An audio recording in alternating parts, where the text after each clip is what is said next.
the drying up of drinking. A survey by Gallup released this week finds that just 54% of Americans say they drink alcohol. That is the lowest number in the poll's 90-year history, beating the record set back in 1958. Allie Bauman is here with what's causing so many Americans to back away from the booze. Allie, good morning. Good morning, Dana. Just 3 years ago, this same poll found that 2/3 of Americans drank alcohol. Now it's a little more than half. The drop-off can be attributed in large part to a growing number of young Americans who say they don't drink. With sober bars like New York's Hecate popping up in cities across the country, the liquor just isn't flowing like it used to. If somebody orders a great bottle of wine for dinner, I'll have a glass, but I don't drink out of social need anymore.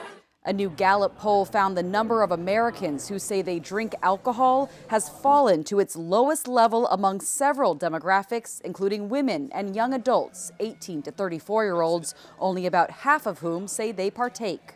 I think young people might just be a little bit more wellness conscious, a little bit more health conscious. For the first time in Gallup's history, a majority of Americans consider drinking in moderation bad for health.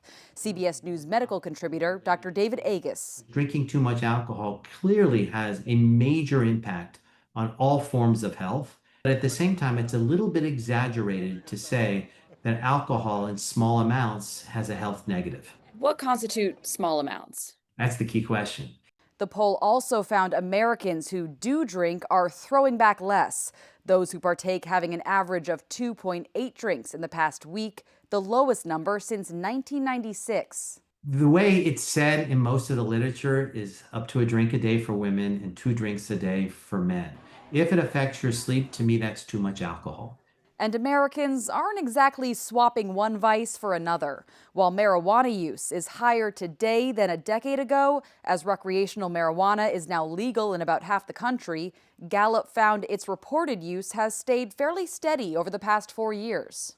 If you want to maintain your cognitive function, you want to perform optimally and productively, a glass of wine can be okay with that. My hope is we don't substitute it with other things like marijuana.